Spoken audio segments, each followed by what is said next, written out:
હવે ફેઝ ઇક્વિલિબ્રિયમની અંદર અત્યાર સુધી આપણે જોયું ને એ બધી ડેફિનેશન હતી, પછી હતું એના સમ્સ જોયા આપણે, પણ એ સમનો ઉપયોગ કરવાનો છે ક્યાં, તો કે એ સમનો ઉપયોગ સિસ્ટમની અંદર કરવાનો છે. અને સિસ્ટમ છે એ જ તમારે એક્ઝામમાં આ ચેપ્ટર જો તમે એકવાર સમજી લીધું, એનું થોડુંક રિવિઝન કરી લીધું, તો આ ચેપ્ટરની અંદરથી ટોટલ 10 કે 9 માર્કનું પૂછાય છે. મે બી 9 માર્કનું જ પૂછાય છે. એક ક્વેશ્ચન 5 માર્કનો પૂછાય છે અને એક ક્વેશ્ચન 4 માર્કનો પૂછાય છે. દર વર્ષે આ ફિક્સ જ છે. એમાં મેં અત્યાર સુધી તમને જે વસ્તુ કરાવી એ બધી બેઝિક તમારી ક્લિયર હશે, બધી ડેફિનેશન, તો તમને આ બધી જે સિસ્ટમ છે ને એ તરત સમજાઈ જશે. હવે સિસ્ટમ આપણે આટલા ટાઈમથી હું તમને કહું છું, તો સિસ્ટમ છે શું, તો એ તમને આજે ખબર પડશે કે સિસ્ટમ તમારે ટોટલ આ ચેપ્ટરની અંદર કેટલી ભણવાની છે, તો કે 5 સિસ્ટમ ભણવાની છે. અને એ 5માંથી સાવ ફિક્સ છે કે 2 સિસ્ટમ પૂછાય જ છે. એક સિસ્ટમ 5 માર્કમાં પૂછાય છે અને એક સિસ્ટમ 4 માર્કની અંદર પૂછાય છે. હવે આજે આપણે જે સિસ્ટમ વિશે ભણવાના છીએ ને, એ સિસ્ટમ કોની છે ને કઈ રીતે છે એના માટેનો એક ડાયાગ્રામ છે. તો હવે જુઓ, તમારે અત્યારે જે ફેઝ ડાયાગ્રામ છે ને એના પ્રકારમાં 2 પ્રકાર છે. ક્યાં, તો કે 1 કમ્પોનન્ટ સિસ્ટમ વાળા અને 2 કમ્પોનન્ટ સિસ્ટમ વાળા. હવે તમારે ટોટલ BSc ની અંદર 3 ટાઈપના ભણવાના છે. પહેલું છે 1 કમ્પોનન્ટ સિસ્ટમ, બીજું છે 2 કમ્પોનન્ટ સિસ્ટમ અને ત્રીજું છે 3 કમ્પોનન્ટ સિસ્ટમ. પણ આ 1 કમ્પોનન્ટ સિસ્ટમ ને 2 કમ્પોનન્ટ સિસ્ટમ તમારે SYમાં છે અને 3 કમ્પોનન્ટ સિસ્ટમ તમારે TYમાં જે કેમેસ્ટ્રી રાખશે એને આગળ સ્ટડી કરવાનું રહેશે.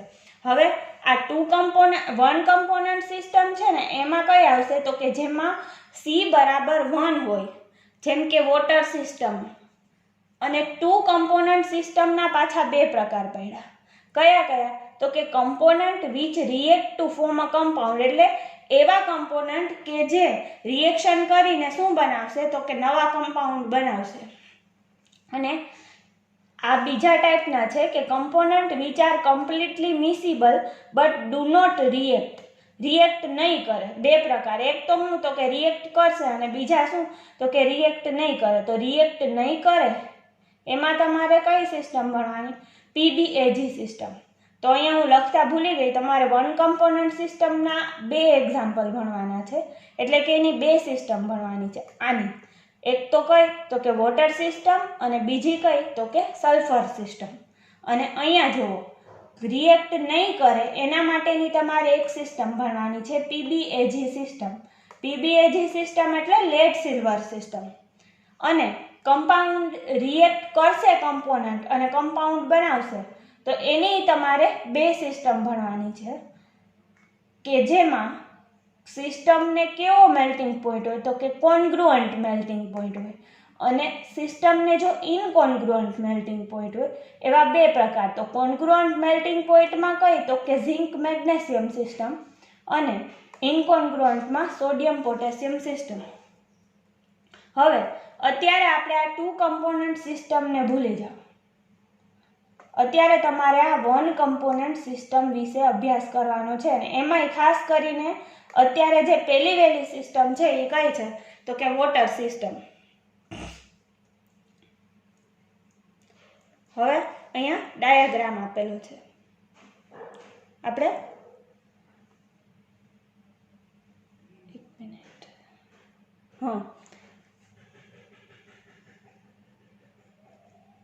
આ ડાયાગ્રામ છે એ શેનો છે, તો કે વોટર સિસ્ટમ માટેનો ડાયાગ્રામ છે. એક તો શું છે, પ્રેશર અને ટેમ્પરેચર, પ્રેશર વર્સિસ ટેમ્પરેચરનો આ ડાયાગ્રામ છે.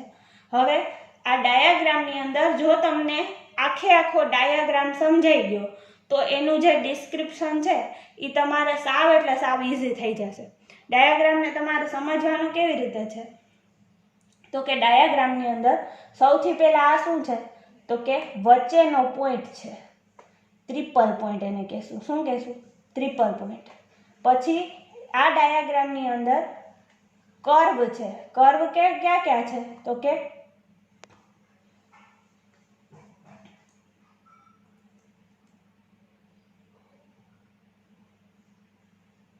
કર્વ બે છે. એક તો પહેલો કર્વ છે OA કર્વ, બીજો કર્વ છે કર્વ અહીંયા 3 છે મેઇન. આ કર્વ કયો છે? OA curve. પછી આ કર્વ છે OB કર્વ અને આ કર્વ કયો છે? OC curve. પછી આ OB ડેશ છે. હવે આમ ટોટલ આમ 3 અને આ OB ડેશ છે એ હું તમને પછી સમજાવીશ. ટોટલ આમ 3 કર્વ છે અને આમ ટોટલ જોઈએ તો કેટલા કર્વ છે? 4 કર્વ છે. તો આ તમે એમ યાદ રાખજો કે પહેલાં તો મારે સૌથી પહેલાં વોટર સિસ્ટમની અંદર જે બધાય કર્વ ભેગા થાય છે એ આ પોઈન્ટ કયો છે? તો કે ટ્રિપલ પોઈન્ટ O છે, એના વિશે લખવાનું છે. પછી એક કર્વ OA, બીજો કર્વ OC, ત્રીજો કર્વ OB ડેશ અને ચોથો કર્વ OB. આ 4 કર્વ વિશે તમારે ડિસ્ક્રિપ્શન આપવાનું છે. ત્રીજું શું છે? તો કે એરિયા છે. હવે એરિયા કેવી રીતે તમે ગણશો? એરિયામાં તમે ભાગ પાડી દીધા. જો વોટરની સિસ્ટમ છે તો વોટરના ફેઝ કેટલા હોય? તો કે 3 ફેઝ હોય. એક તો આ બાજુ સોલિડ છે, બીજો છે લિક્વિડ, ત્રીજો છે ગેસિયસ ફોર્મ અને અહીંયા શું છે? તો કે મેટાસ્ટેબલ ફેઝ. તો આટલો પાર્ટ સોલિડ છે, આટલો પાર્ટ લિક્વિડ છે, આટલો પાર્ટ ગેસિયસ છે અને આટલો પાર્ટ શું છે? તો કે મેટાસ્ટેબલ ફેઝ છે. તો એરિયાની અંદર AOC ઈ શું દર્શાવે છે? Liquid phase. પછી BOC ઈ શું દર્શાવે છે? Solid phase. અને આ જે છે AOB ઈ શું દર્શાવે છે? Gaseous phase. 3 પ્રકારના એરિયા પ્રેઝન્ટ છે. આ વચ્ચેનો જે OB ડેશ વાળો છે એ આપણે આગળ પછી જોશું. હવે વારાફરતી હું તમને એક એક કર્વ સમજાવતી જાઉં. જો અહીંયા ડિસ્ક્રિપ્શનમાં સૌથી પહેલાં તો આપણી સિસ્ટમ કઈ છે? Water system. તો તમારે વોટર સિસ્ટમ ક્વેશ્ચન તમને એમ જ પૂછાશે કે explain one component system in detail. તો તમારે કઈ લખવાની? વોટર સિસ્ટમ લખવાની. જો તમને એમ ક્વેશ્ચન પૂછાય કે explain water system with it's description, તો પણ તમારે શું લખવાનું? Water system. વન કમ્પોનન્ટ સિસ્ટમમાં સલ્ફર સિસ્ટમ નો કીધું હોય ત્યારે વોટર જ લખવાની તમારે. હવે એ શું કહેવા માંગે છે એનું ડિસ્ક્રિપ્શન એ તમને બેટર છે કે તમે આટલું લખશો એટલે એમાં બધું આવી જશે. કેમ કે એક્ઝામની અંદર તમારે બહુ બધું લાંબુ લખવાનું ટાઈમ નથી હોતો એટલા માટે. તો water exist as a chemical unit H2O. Water છે એનું કેમિકલ યુનિટ શું છે? તો કે H2O છે અને એની ફેઝિસ કેટલા છે? તો કે 3. એક કયું? સોલિડ, બીજું લિક્વિડ અને ત્રીજું ગેસિયસ. વોટર સિસ્ટમની વાત છે તો પહેલાં વોટરના ડિસ્ક્રિપ્શન લખવું પડશે. તો વોટરનો કેમિકલ યુનિટ H2O છે અને એની ફેઝિસ, નંબર ઓફ ફેઝિસ કેટલા છે? 3 છે. એક તો સોલિડ, બીજું લિક્વિડ અને ત્રીજું ગેસિયસ. હવે diagram. The diagram consist of. ડાયાગ્રામની અંદર આપણે 3 વસ્તુ જોઈ. પહેલાં તો શું? 3 કર્વ છે. કયા? તો કે OA, OB અને OC. પછી શું છે? 3 એરિયા છે. એક એરિયા છે AOC, બીજો છે AOB અને ત્રીજું શું છે? BOC અને ટ્રિપલ પોઈન્ટ O. હવે હું તમને ફરીથી ડાયાગ્રામ બતાવું. જો ડાયાગ્રામની અંદર તમારે શું છે? તો કે ડાયાગ્રામની અંદર 3 ફેઝિસ છે. વોટર છે એટલે H2O જો ફેઝિસ કેટલા થયા? 3 થયા. સોલિડ, લિક્વિડ ને ગેસિયસ. પણ કમ્પોનન્ટ કેટલો છે? પોતે એક જ છે. કયો? તો કે H2O. એટલે આ સોલિડ ફેઝ, લિક્વિડ ફેઝ અને ગેસિયસ ફેઝ. વચ્ચે એક છે ટ્રિપલ પોઈન્ટ O કે જ્યાં ત્રણેય છે, સોલિડ, લિક્વિડ અને ગેસિયસ ત્રણેય ઇક્વિલિબ્રિયમમાં છે. કર્વ 3 છે. એક તો curve OA, curve OC, curve OB અને આ છે OB ડેશ. એ શું છે હું તમને આગળ સમજાવીશ. અને એરિયા તો આટલો એરિયા BOC, આટલો એરિયા AOC અને આટલો એરિયા કયો છે? તો કે AOB. આના વિશે ડિસ્ક્રિપ્શન લખવાનું છે. હવે વારાફરતી આપણે જોઈએ. સૌથી પહેલા કયું કીધું છે? તો કે સૌથી પહેલા કર્વ OA. તો કર્વ OA નું નામ શું છે? વેપોરાઇઝેશન કર્વ અથવા વેપર પ્રેશર કર્વ એ કોના વચ્ચેનું છે તો કે લિક્વિડ વોટર અને વોટર વેપર. લિક્વિડ વોટર એટલે તો કે લિક્વિડ ફોર્મમાં હશે અને વોટર વેપર એટલે ગેસિયસ ફોર્મમાં હશે. તો આ શું બતાવે છે તો કે it represents the equilibrium between liquid water and water vapour. હવે આટલું કીધું કે આ કર્વ OA છે એનું નામ છે વેપોરાઇઝેશન કર્વ. એ દર્શાવે શું તો કે લિક્વિડ વોટર અને વોટર વેપર વચ્ચેનું ઇક્વિલિબ્રિયમ. તો અહીંયા જુઓ વાત કોની છે, અત્યારે તમે બધું ભૂલી જાઓ, આટલું યાદ રાખો, વાત કોની છે આની વેપોરાઇઝેશન કર્વની. આનું નામ શું છે વેપોરાઇઝેશન કર્વ. આ કર્વ કોની વચ્ચે છે તો કે આ લિક્વિડ વોટર અને વોટર વેપર આ બેયની વચ્ચે છે. તો ડિસ્ક્રિપ્શનમાં તમે એ જ લખ્યું છે કે it represents the equilibrium between liquid water and water vapour આ બેય વચ્ચેનું છે. ડન. કર્વ OA બધાને પ્રોપરલી ખબર પડી ગઈ હશે. હવે નેક્સ્ટ એના પછી છે કર્વ OB. કર્વ OB નું નામ શું છે તો કે સબ્લિમેશન કર્વ. ઈ શેની વચ્ચેનું સંતુલન છે તો કે સોલિડ આઈસ અને વોટર વેપર. હવે તમને ખબર હશે કે બરફ છે ઈ ગેસિયસ ફોર્મમાં કન્વર્ટ થાય તો ઈ પ્રક્રિયાને શું કહેવાય સબ્લિમેશન. સબ્લિમેશન એટલે ઉર્ધ્વપાતન ગુજરાતીમાં તમે કહો. It represents the equilibrium between the solid ice and water vapour. આને આપણે ડાયાગ્રામમાં જોઈએ કર્વ OB. કર્વ OB એટલે ખાલી આટલું જ જોવાનું. કર્વ OB શું છે તો કે એનું નામ જ ઈ છે કે આ ગેસિયસ ફોર્મ અને આ શું છે સોલિડ ફોર્મ. ઈ બે વચ્ચેનું શું છે તો કે ઈ બે વચ્ચેનું ઇક્વિલિબ્રિયમ છે. તો it represents the equilibrium between the solid ice and water vapour. એના વચ્ચેનું ઇક્વિલિબ્રિયમ છે. એનું નામ શું દીધું સબ્લિમેશન કર્વ. એના પછી છે કર્વ OC. હવે કર્વ OC નું નામ શું છે તો કે melting point curve of ice. બાજુમાં તમારે નામ લખી દેવાના ખાસ. કોની વચ્ચે છે તો કે સોલિડ આઈસ અને લિક્વિડ વોટર. તો લખી શું શકીએ તો કે it represents the equilibrium between the ice and water. હવે એ બે વચ્ચેનું શું છે ઇક્વિલિબ્રિયમ છે. તો આપણે હવે OC કર્વને ડાયાગ્રામ વગર આ પોસિબલ જ નથી. અને જો ડાયાગ્રામ આવડી ગયો તો બીજું આમાં કંઈ કરવાની જરૂર નથી. એને નામ આપણે બીજું શું આપી શકીએ કર્વ OC નું બીજું નામ તો કે એને બીજું નામ આપી શકીએ ફ્યુઝન કર્વ.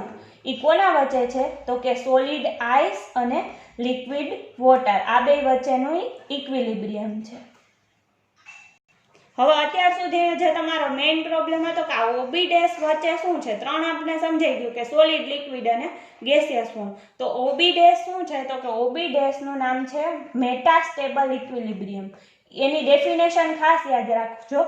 મેટાસ્ટેબલ ઇક્વિલિબ્રિયમ કોને કહેવાય તો કે an equilibrium which is itself is stable becomes unstable on slightly disturbing by adding a solid phase. હવે તમને હું કહું કે કોઈ પણ ફેઝ અથવા કોઈ પણ વસ્તુ ઇક્વિલિબ્રિયમમાં પોતે સ્ટેબલ છે પણ જો એમાં સેજ પણ કાંઈક સોલિડ વધારાનું નાખવામાં આવે તો એ શું થઈ જશે અનસ્ટેબલ થઈ જશે. એટલા માટે એને કહેવાય મેટાસ્ટેબલ ફેઝ. કોને વચ્ચે હોય તો કે સુપર કુલ્ડ વોટર અને વોટર વેપર. હવે અહીંયા તમે ડાયાગ્રામમાં જુઓ તો વધારે ખબર પડશે. હવે આ શું છે તો કે સોલિડમાંથી લિક્વિડ થવાની ઘટના. આ શું છે લિક્વિડમાંથી ગેસિયસ ફોર્મમાં થશે. હવે ગેસિયસ ફોર્મમાંથી શેમાં થશે તો કે સોલિડ ફોર્મમાં કન્વર્ટ થશે.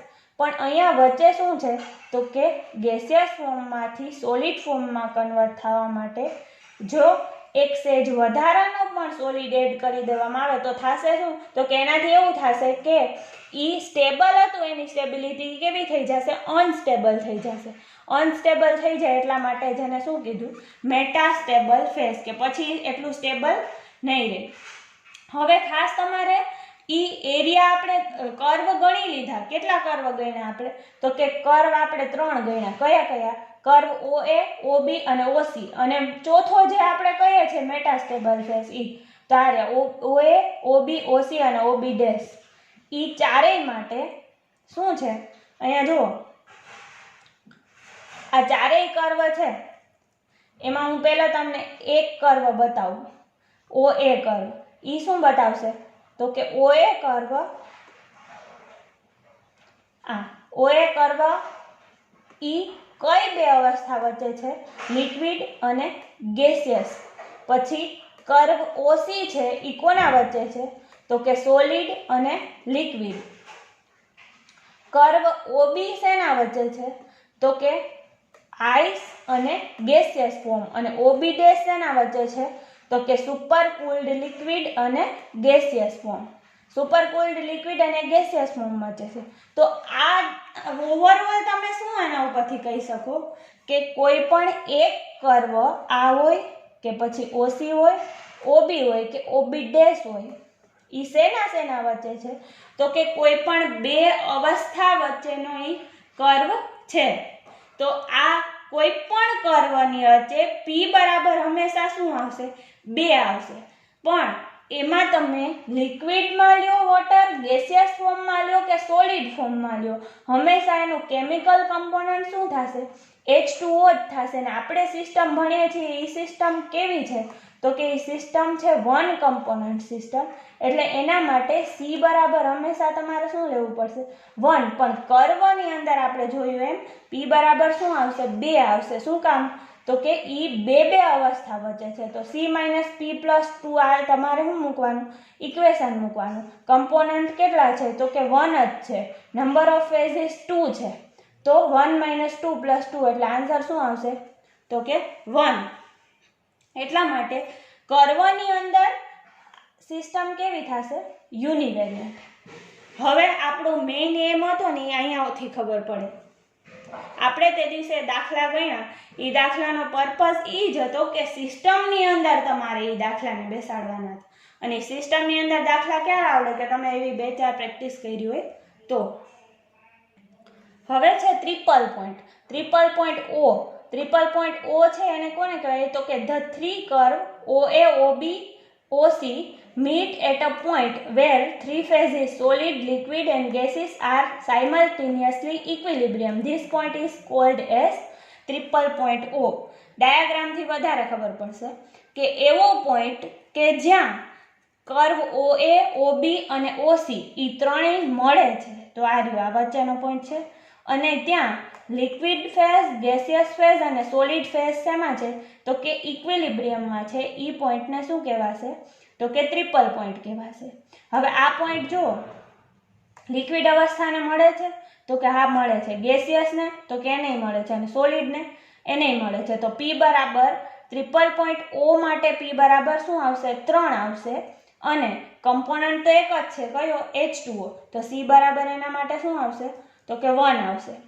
હવે અહીંયા કેલ્ક્યુલેટ કરી. આ ત્રણેય ઇક્વિલિબ્રિયમમાં હશે. આઈસ, સોલિડ, લિક્વિડ વોટર અને વેપર. તો P બરાબર ત્યાં 3 છે ને C બરાબર 1 છે. C - P + 2, 1 - 3 + 2 એટલે 0. એનો મતલબ ટ્રિપલ પોઈન્ટ એ સિસ્ટમ કેવી આવશે? નોન વેરિયન્ટ આવશે. હવે ફરીથી એકવાર બતાવું તમને. જો આપણે અહીંયા જે વોટર સિસ્ટમ ચાલુ કરી એની પહેલાં આપણે કીધું કે વોટર સિસ્ટમની અંદર આપણે કેટલી વસ્તુ સમજાવવાની છે? તો કે 3 કર્વ સમજાવવાના છે. OA, OB અને OC. OB ડેશ છે વચ્ચે. 3 એરિયા સમજાવવાના છે. AOB, AOC અને BOC. અને ટ્રિપલ પોઈન્ટ O સમજાવવાનું છે. તેમાંથી આપણે આ 3 કર્વ સમજી લીધા અને ટ્રિપલ પોઈન્ટ O સમજી લીધો. હવે શું બાકી છે? તો કે હવે બાકી છે એરિયા. AOB, AOC અને BOC. હવે એરિયા શું કહે? જો એરિયા AOC એરિયા શું દર્શાવે છે? Liquid water. BOC શું દર્શાવે? Solid ice. અને AOB શું દર્શાવે? તો કે વોટર વેપર. હવે અહીંયા જો ડાયાગ્રામથી જ ખબર પડશે. શું? તો કે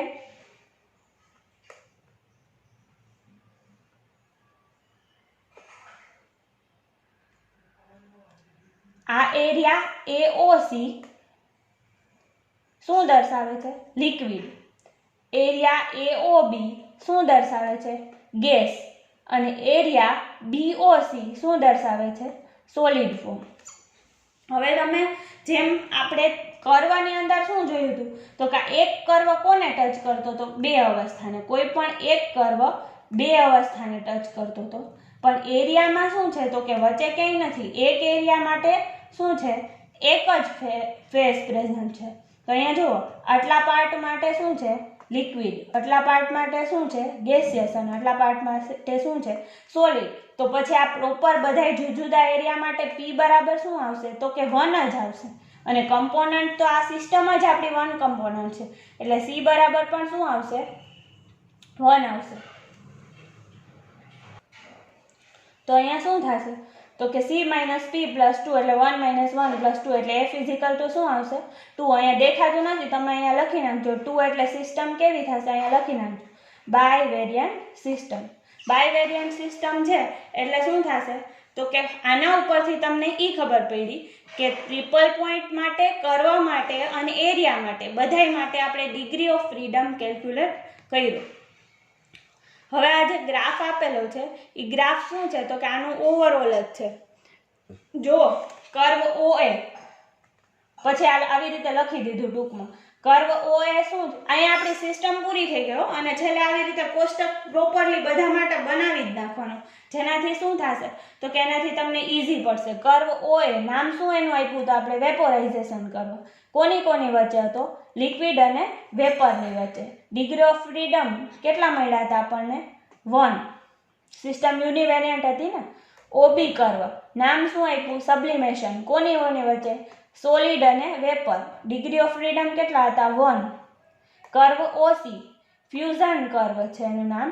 કોની વચ્ચે છે લિક્વિડ અને સોલિડની વચ્ચે. અને ડિગ્રી ઓફ ફ્રીડમ કેટલા છે તો કે ડિગ્રી ઓફ ફ્રીડમ 1 છે. અને કર્વ OB ડેશ એનું નામ શું છે મેટાસ્ટેબલ કર્વ અથવા વેપોરાઇઝેશન કર્વ ઓફ વોટર. કોની વચ્ચે છે સુપરકૂલ લિક્વિડ અને વોટર વેપર. એમાં શું છે ડિગ્રી ઓફ ફ્રીડમ 1 છે. એના પછી આ તો આપણને ખબર પડી કે નંબર ઓફ કર્વ હતા ત્યાં P બરાબર શું આવે તો કે P બરાબર બધાયમાં 2 આવે. શું કામ તો કે કર્વ બે અવસ્થા વચ્ચેનું સંતુલન હતું. પછી ટ્રિપલ પોઈન્ટ O છે તો ટ્રિપલ પોઈન્ટ ને નામ જ શું હતું O ટ્રિપલ પોઈન્ટ.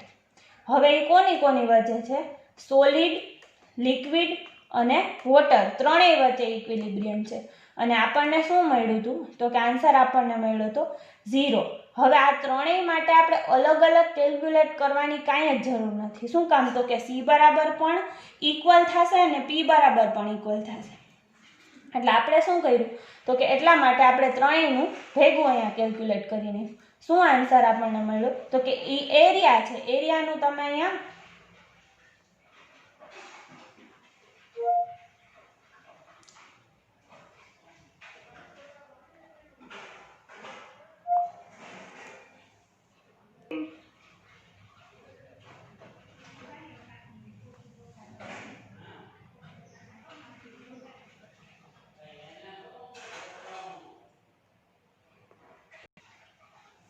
હવે અહીંયા તમારે નામ લખી જ દેવાનું.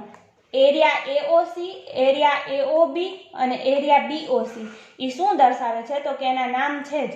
એરિયા AOC શું દર્શાવે છે liquid water. Area BOC solid ice અને એરિયા AOB શું દર્શાવે છે વોટર વેપર. આઈસ અને એનું ફેઝિસ તો કે આઈસ, વેપર અને વોટર. એમાં ડિગ્રી ઓફ ફ્રીડમ કેટલા છે 2. અહીંયા આપણે કેલ્ક્યુલેટ કર્યું ને F = શું આવે છે 2 આવે છે. અને સિસ્ટમ કેવી બને છે સિસ્ટમ બાયવેરિયન્ટ બને છે. તો ઓવરઓલ તમને આખી સિસ્ટમ સમજાઈ ગઈ હશે. આપણું ચેપ્ટર ફેઝ ડાયાગ્રામ છે એની અંદર અત્યારે તમારે 2 જ વસ્તુ ભણવાની છે. કઈ વોટર સિસ્ટમ અને સલ્ફર સિસ્ટમ. શેના માટે તો કે 1 કમ્પોનન્ટ સિસ્ટમ માટે. 1 કમ્પોનન્ટ સિસ્ટમના 2 એક્ઝામ્પલ છે વોટર સિસ્ટમ અને સલ્ફર સિસ્ટમ. એમાં આપણે વોટર સિસ્ટમ જોઈ, સલ્ફર સિસ્ટમ બાકી. 2 કમ્પોનન્ટ આવશે ત્યારે એમાં 2 પ્રકાર છે. કયા તો કે રિએક્ટ કરે તો અને રિએક્ટ ન કરે તો. રિએક્ટ ન કરે એના માટેની કઈ છે તો કે લેડ સિલ્વર સિસ્ટમ. અને રિએક્ટ કરે તો કયો મેલ્ટિંગ પોઈન્ટ કોન્ગ્રુઅન્ટ મેલ્ટિંગ પોઈન્ટ કે ઇનકોન્ગ્રુઅન્ટ. આ શું છે એ હું તમને કહીશ. એના માટે 2 પ્રકાર છે ઝિંક મેગ્નેશિયમ સિસ્ટમ અને સોડિયમ મેગ્નેશિયમ સિસ્ટમ. તો ઓવરઓલ તમને ખબર પડશે કે સિસ્ટમ કેટલી થઈ. 1 કમ્પોનન્ટ સિસ્ટમમાં 2 વોટર સિસ્ટમ ને સલ્ફર સિસ્ટમ એ 2 થઈ. અને આ ત્રીજી લેડ સિલ્વર સિસ્ટમ, ચોથી ઝિંક મેગ્નેશિયમ સિસ્ટમ ને પાંચમી કઈ સોડિયમ પોટેશિયમ સિસ્ટમ. આ 5 સિસ્ટમ આપણે કમ્પ્લીટ કરશું એટલે આપણું ચેપ્ટર પૂરું થઈ જશે. અને આ એક પેજની અંદર 5 ક્વેશ્ચન છે. Water system, sulphur system, lead silver system, zinc magnesium system ને સોડિયમ પોટેશિયમ સિસ્ટમ. 5માંથી કોઈ પણ 2 સિસ્ટમ પૂછાય છે. અને વોટર સિસ્ટમ દર વખતે હોય જ છે. સલ્ફર મેં ઓછી જોઈ છે પણ વોટર સિસ્ટમ તો દર વખતે હોય જ છે. તો બસ આ ચેપ્ટર તમારા માટે સૌથી ઇઝી છે. કેમ કે જો અત્યારે તમને એક વાત ખબર પડી હશે કે તમે ડાયાગ્રામ જોયો ને એના ઉપરથી તમને આખું ડિસ્ક્રિપ્શન તમે બહુ વ્યવસ્થિત તમારી રીતે લખી શકો જો તમને ડાયાગ્રામ આવડતું હોય. તો આ ચેપ્ટરની અંદર અત્યારે તો તમને એમ લાગે કે હજી મારે શું કરવાનું છે, તો કે બધી ડેફિનેશન ફેઝની, કમ્પોનન્ટની, ડિગ્રી ઓફ ફ્રીડમની પાકી કરવાની છે. એ કરી લીધા પછી તમારી પાસે 5 જ સિસ્ટમ છે. એ 5 સિસ્ટમ તમે આખી ભણી લેશો ને એટલે છેલ્લે તમે કન્ક્લુઝન શું કાઢી શકશો કે ખાલી એક્ઝામ ટાઈમે તમારે 2 વાર 5 સિસ્ટમના ગ્રાફ જ દોરવાના છે. ગ્રાફ ઉપરથી એક્ઝામમાં તમને 5માંથી ગમે તે સિસ્ટમ પૂછાય તમે આરામથી એના વિશે લખી શકશો. તો બધાને ખબર પડી ગઈ હશે. અને સાથે સાથે તમે આ વિડીયો જોયા પછી એનું મટીરિયલ તમારી રીતે પણ લખીને બનાવજો. આમાંથી તમે લખી લેજો એટલે કોઈ પણ વસ્તુ પોતાની રીતે લખેલી હોય એ ક્યારેય ભૂલાતી નથી. એટલે એમાં થોડુંક તમે ધ્યાન દેજો.